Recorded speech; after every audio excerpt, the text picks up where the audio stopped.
Hi, dear cricket fans. Welcome to Cricket Happenings. And well, we are looking at the second semi-final between Warriors and South Australia in the Champions League 2020-2010. And well, the verdict was Warriors, the local team from South Africa, were victorious by 30 runs. As far as this match was concerned, Warriors' innings was totally concentrated on Davy Jacobs' batting. Davy Jacobs was rightly named man of the match, and the way he played today, well, that was a real sight to watch. And after seeing him, increasingly one gets the feeling that Davy Jacobs is a person who would be a player for the future for South Africa. Well, so Davy Jacobs and Prince began the innings. Actually, they won the toss and they elected to bat.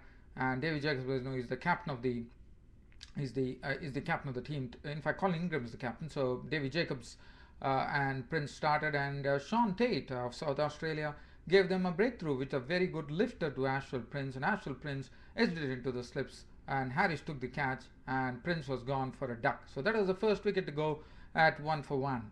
After that, what followed was a beautiful partnership between. It was a 104-run partnership between Jacobs and Ingram, and there was a very good surprise when what the South Australian skipper did is he actually Klinger actually brought in. As you know, Michael Klinger's captaincy has been a feature of this tournament. He actually brought in Aaron O'Brien, the spin of the ball, the second over, so that was a big surprise. And well, he came, but well, Aaron O'Brien couldn't really take on the likes of Jacobs and Ingram, because Jacobs really went after him by clubbing him for boundaries and sixes. And Sean Tate, the battle between Jacobs and Sean Tate was something. It was a real sight to behold, because Jacobs took the ascendancy in that particular assault on Sean Tate, where he took 16 runs, and the way he actually played Sean Tate, Sean Tate was absolutely going at full throttle, but well, it didn't matter. Davy Jacobs just shuffled himself and just hit the ball for boundaries and sixes. One ball was drilled over mid-on for a boundary. He flicked one for a six over square leg, and then there was one beautiful lofted shot over the bowler's head for a four, and that is something which fast bowlers don't like, and Sean Tate was absolutely amazed. And after that, Aaron O'Brien was really pinched to the pickets, over the pickets and inside the pickets. He was also taken apart in 1 over for 16 runs. And then it was the turn of Daniel Christian to come under the scorching blade of Davy Jacobs, the South African Warriors batsman, as Davy Jacobs actually hit all his over-pitch deliveries for boundaries to rattle 61 of 41 balls, 10 fours and 1 6. And Daniel Harris was the best bowler as far as South Australia was concerned. 4 overs, no more than 3 for 18. His figures in the end actually scalped the wicket of Davy Jacobs when Davy Jacobs was caught and bowled Harris for 61 of 41 balls with 10 fours and 1 6. So that is the second wicket to go after very good. And meanwhile, in that particular partnership, Colin Ingram was also doing well. Colin Ingram had 3 fours and 1 6 in his score of 46 of 35 deliveries, and he also played well. And then Colin Ingram was joined, and Colin Ingram was a victim of Bailey when he was gone for 46. Mark Boucher contributed 25, 21 balls, 2 fours and 1 6, playing some attacking strokes before becoming a victim of Harris. And then there were 2 quick wickets which fell. Tyson contributed only 1, falling a victim to Harris, and Johan Botha was caught Putland bowled tight for 6. After that, it was Krush and Nicky Boy who had to do some hitting. In fact, Nicky Boy actually drilled Daniel Christian for 2 sixes in 1 over, and they rattled off 22 of 7 deliveries with 2 fours and 2 sixes. And Krush actually hit the last ball of the 20th over for a 6 to be not out on 7 of 4 balls with 1 6. And well, that was it. And South Australia, in fact, Warriors finished with 175 for 6 on the board. The bowling figure: Sean Tate 4 overs, no more than 238.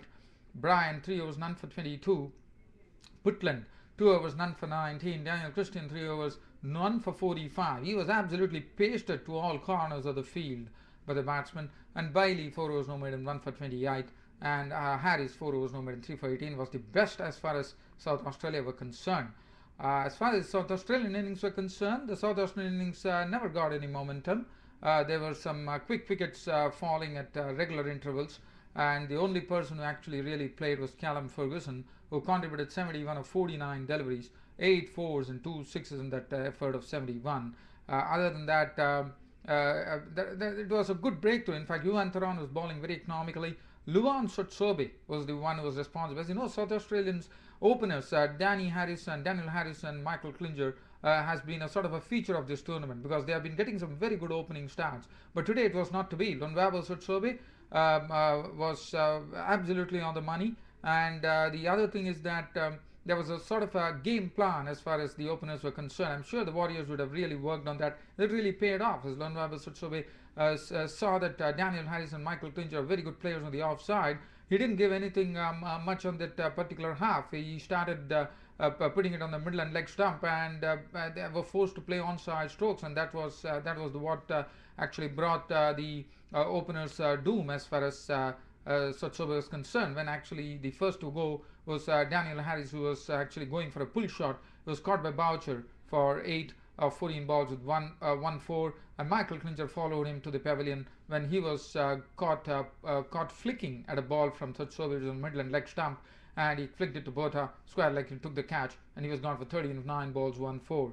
After that, it was the act of the spinners. It was Mackay Nitini who bowled 2 overs for 22, a bit costly there, but Nicky Boy and Johan Botha came in and strangulated the South Australian innings to such an extent that the pressure started building in. Graham Manu, the wicket-keeper, was caught on ball, Boy for 8, and Borgas was gone. Botha actually scalped him for 10 of 7 balls with 2 fours. Borgas actually went after Mackay Nitini. Christian came in, and Christian gave some good support to Callum Ferguson, who started playing some very handsome strokes. As you know, Callum Ferguson has a very good style of play, and he was playing some very good handsome strokes.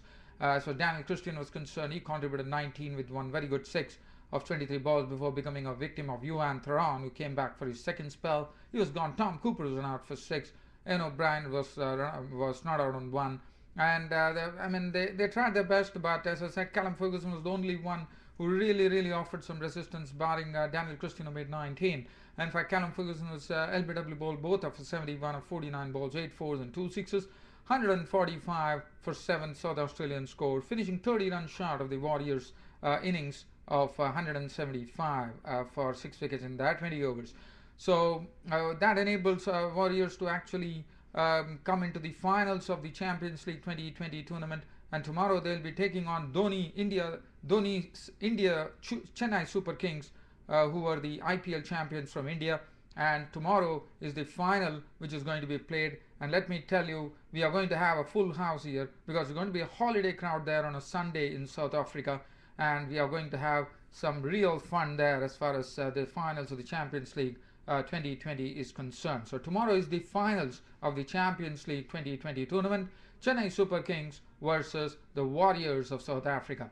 As far as the bowling figures here was concerned, Warriors bowling was very good. Yuan Theron 4 overs, no made in 1 for 25, as usual, very economical. Lonwabo Sotsobe was the toast, 4 overs, no made in 2 for 16, because he was the one who actually got the very vital wickets of Daniel Harris and Michael Klinger. And as I said, they had been a feature of the tournament, who have been actually getting in the runs and making it difficult for the opposition. But today, this was a very good wicket for Sotsobe, and that is what really helped the Warriors to really get on, because if those two people would have been there, the story would have been different for sure. So, well, that's cricket. Mackay Nitini made 2 overs for 22, and the spinners bowled well. 4 overs, no made in 1 for 32 for Nicky Boy. Johan Botha 4 overs, no made in 2 for 34. Cruz bowled 2 overs for 17 runs, and that was it. Davy Jacobs of Warriors was named man of the match.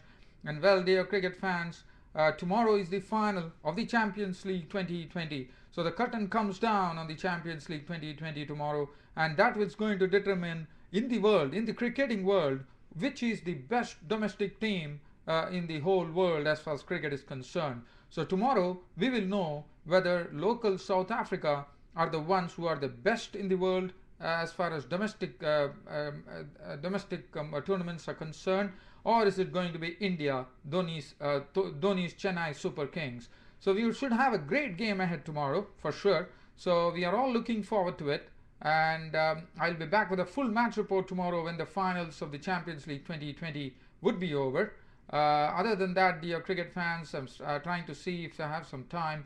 I can share some cricket news with you. Let me see what I have here. Just trying to scan something. Yes, I do have some news here.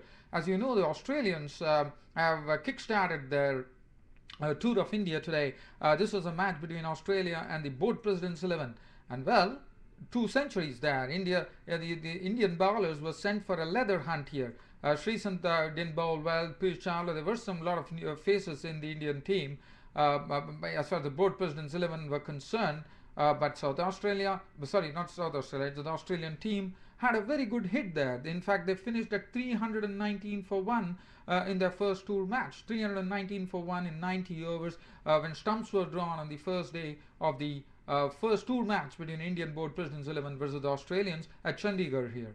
And Ricky Ponting was not out on 42 at stumps of 83 balls with 4 fours. Michael Clarke was 43 not out of 88 balls with 5 fours. The only wicket to fall today was Shane Watson. He was clean bowled by Chawla for 115 of 199 balls with 16 fours. So that was a very, very good hit for the Australians. And also there were some centuries for Simon Cattage, who actually retired hurt, 104 of 178 balls with 15 fours.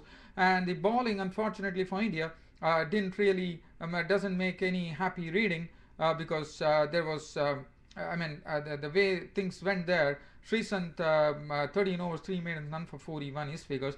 Unadkat 15 overs, 2 maidens, none for 65. From Wasim Akram has a lot of expectations. Umesh Yadav 15 overs, 3 maidens, none for 65. Piyush Chawla 26 overs, 1 maiden, 1 for 120. And Pragyan Oja bowled 21 overs, 8 maidens, none for 23. Now Pragyan Oja was the man to watch. He really bowled well. 21 overs for 23 runs with a reward for 1 wicket. The solitary wicket that fell the other day. There's only 1 wicket which fell, and that was Shane Watson. But Pragyan Oja's figures was absolutely splendid. 21 overs, 8 maidens, none for 23.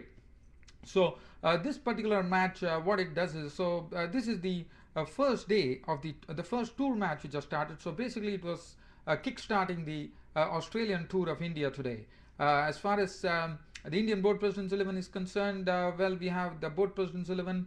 They have Gambhir, Ridhiman Shah, the wicketkeeper. They have now Cheteshwar Pujara would be writing to have a very good hit here for sure, because he has been, as you know, he has been selected in the Test squad here. So basically, he would like to really do something of note. And what is really keen to watch here is how Sreesanth goes, because Sreesanth is the one that India would rather like him to actually bowl well. But well, today Sreesanth has not been.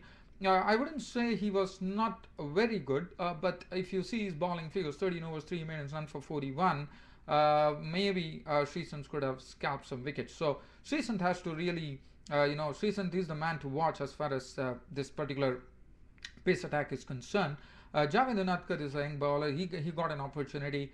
He has to take it with both hands there. Piyush Chawla was disappointing according to me. Shikhar Dhawan could get a hit there. Rahane, you have Umesh Yadav. Pragyan Oja was the best, and also have Saurabh Tiwari. So all in all, I think we are looking out for some talent to emerge as far as this particular match is concerned for India. And then we have for Australia, they have Marcus Knott still to follow. They have Tim Paine, the wicketkeeper, to come. Steve Smith, the batsman. Then we have Mitchell Johnson, Nathan Harris, Ilfan Haas, and George. And one information that I would like to give you is Mitchell Johnson has made a statement that he is going to target Virendra Sehwag, India's ace opener, as far as him. Well, the psychological games have already started as far as India and Australia are concerned. But we are really looking forward to it. As I said, this was the first day of the tour match today.